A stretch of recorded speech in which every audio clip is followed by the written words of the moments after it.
Maranatha, enfant béni de Dieu, aujourd'hui je vais te montrer que faire lorsque tu n'arrives pas à prier. Luc, Luc chapitre 10, verset 18 au verset 20 nous dit, Jésus leur dit, je voyais Satan tomber du ciel comme un éclair. Voici, je vous ai donné le pouvoir de marcher sur les serpents et sur les scorpions et sur toute la puissance de l'ennemi, et rien ne pourra vous nuire. Cependant, ne vous réjouissez pas de ce que les esprits vous sont soumis, mais réjouissez-vous de ce que vos noms sont écrits dans les cieux.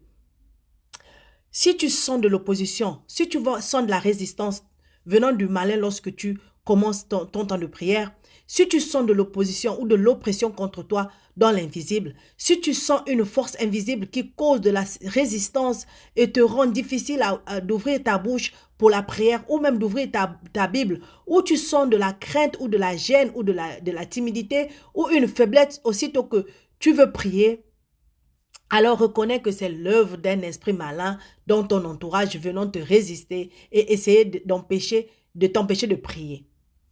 Prends alors l'autorité sur cet esprit malin. Ordonne avec autorité et hardiesse à cet esprit malin de désister dans cette manœuvre, de cesser son oppression contre toi. Ordonne que cet esprit malin soit lié et empêché de te nuire. Et chasse cet esprit malin en lui ordonnant de prendre la fuite et de s'en aller dans le séjour des morts loin de toi.